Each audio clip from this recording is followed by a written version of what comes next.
Tras siglos marcados por imperios y dominación, el mundo empieza a cambiar.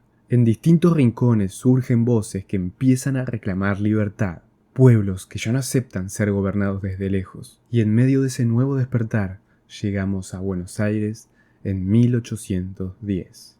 Una ciudad que, tras más de 300 años de dominio español, está a punto de encender una revolución que cambiará para siempre su historia. Es así que vamos a hablar de la Revolución de Mayo. Ponete cómodo y arrancamos.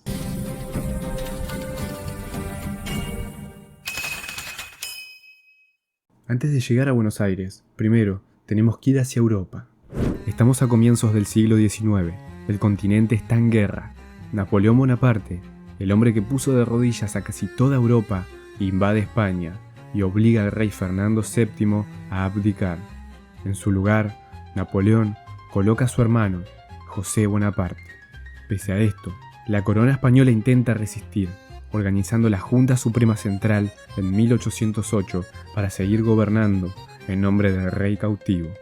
Pero esa junta se disuelve poco después, dando paso al Consejo de Regencia en Cádiz, en 1810. Y es en ese contexto que, del otro lado del océano, los virreinatos de América empiezan a hacerse una pregunta clave. ¿Por qué debemos obedecer una metrópoli que ni siquiera puede sostenerse a sí misma? En Buenos Aires, esa duda se mezcla con algo más profundo. Años antes, las invasiones inglesas habían dejado una huella importante. Las exitosas defensas frente al enemigo extranjero sembraron una semilla de autonomía, de orgullo y de resistencia. Los criollos, descendientes de españoles nacidos en América, habían demostrado que podían defender la ciudad sin la ayuda de nadie. De aquellas batallas nació algo más que la victoria, un ejército propio. Las milicias locales, encabezadas por el regimiento de patricios al mando de Cornelio Saavedra, se convirtieron en símbolo de fuerza y unidad. Y sería precisamente ese regimiento el que, unos años más tarde, jugaría un papel clave en el inicio de la revolución. Pero pará, hago una pausa acá para decirte que si querés que trate más a fondo tanto la historia de Napoleón Bonaparte como las invasiones inglesas, déjalo en los comentarios. Continuemos. Con el paso de los años, el clima político en Buenos Aires se vuelve cada vez más tenso. Las noticias que llegaban desde Europa eran confusas. España estaba bajo el dominio de Napoleón. El rey había sido obligado a abdicar y nadie sabía realmente quién tenía la autoridad legítima. El virrey Baltasar Hidalgo de Cisneros, designado por la Junta de Sevilla, intentaba mantener el control, pero su legitimidad empezaba a desmoronarse. Mientras tanto, en las calles, en los cafés y en los cuarteles comenzaban las discusiones. Los criollos más ilustrados como Mariano Moreno, Juan José Castelli y Manuel Belgrano sostenían que, si el rey estaba ausente y su gobierno había caído, el poder debía volver al pueblo. Y esa idea tan simple como poderosa empezó a encender las mentes de muchos. El 18 de mayo de 1810 llegan noticias clave. La Junta de Sevilla había caído. Ya no existía autoridad española legítima. El pueblo porteño exige entonces una respuesta. El Cabildo de Buenos Aires convoca una asamblea abierta para debatir el futuro del virreinato. Pero antes del gran día, los revolucionarios aprovecharon los medios de comunicación de la época, principalmente los pasquines, los bandos leídos en plazas y la Gaceta de Buenos Aires, para difundir las noticias sobre la caída de la Junta. Así, lograron movilizar a más vecinos y sumar voluntades al reclamo de un cabildo abierto. Era una forma sutil pero efectiva de sumar apoyo popular y legitimar la causa criolla. Y así llega el 22 de mayo, el día del Cabildo Abierto, uno de los momentos más trascendentes de nuestra historia. Por primera vez, los vecinos, representantes del pueblo, son convocados para decidir si el virrey debía seguir gobernando o no.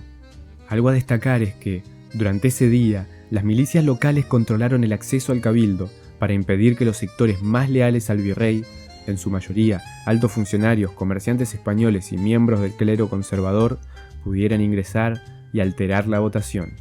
Las discusiones fueron intensas. Algunos apelaban a la fidelidad al rey, otros sostenían que España ya no tenía poder alguno.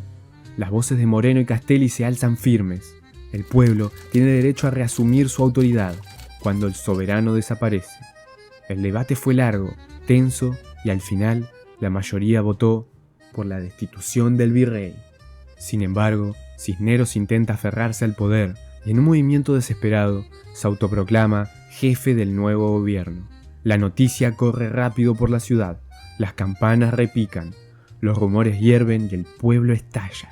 Las milicias se niegan a obedecer sus órdenes y los cabildantes reciben la presión más fuerte vista hasta el momento. El pueblo estaba decidido y ya no había vuelta atrás. El 25 de mayo, ante la presión popular y la firmeza de las milicias, el virrey Cisneros renuncia definitivamente. En su lugar se conforma la primera junta de gobierno, con Cornelio Saavedra como presidente, Mariano Moreno y Juan José Paso como secretarios, y Manuel Belgrano, Juan José Castelli y Manuel Alberti entre sus vocales más destacados, junto con Miguel de Ascuénaga, Domingo Mateu, Juan José Viamonte y Juan Larrea. El pueblo celebra en las calles. Las campanas repican, los soldados se abrazan y una multitud se reúne frente al cabildo, bajo una lluvia persistente, para presenciar el nacimiento de un nuevo poder. La frase que se escucha desde la multitud, el pueblo quiere saber de qué se trata, no es solo una curiosidad, es el grito del nacimiento de una nueva nación. Y así, el 25 de mayo de 1810, entre lluvias y campanas, nacía el primer gobierno patrio. No fue un acto improvisado ni una simple destitución, fue el resultado de años de ideas, de tensiones y valentía.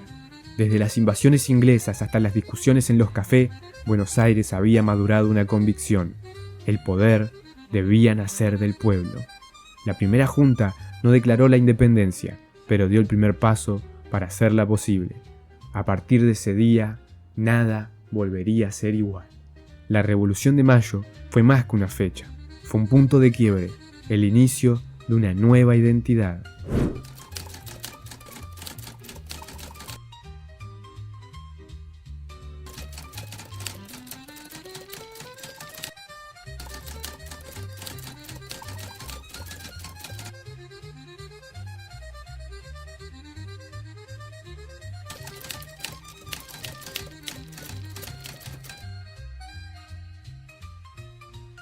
Y con eso llegamos al final de este video. Espero que les haya gustado. Si es así, los invito a darle me gusta, a comentar qué otra cosa les gustaría que traiga el canal. Y recuerden, como siempre, mi nombre es Santiago Dorigo y esto fue otro capítulo más de Aprendiendo Historia Juntos. Chao.